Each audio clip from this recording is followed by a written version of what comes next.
Welcome back to Blender Bytes, where we showcase fundamental Blender concepts in bite-sized pieces.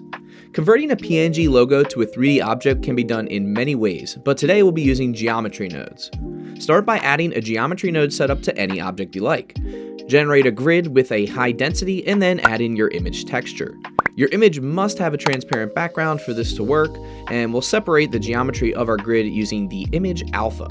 Plug the UV map of the grid into your image to control the sizing. To isolate the edge, we'll use another separate geometry node, targeting the edge boundary as our selection.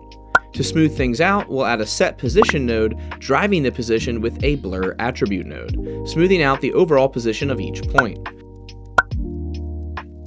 Next, we'll convert our edges to curves, fill those curves, and then extrude the base geometry to our liking. Don't forget to rejoin the base with the newly extruded geometry for a complete shape. The grid density and blur attribute node can be used to fine-tune your results. If your logo feels too dense, utilize a merge by distance node to simplify it.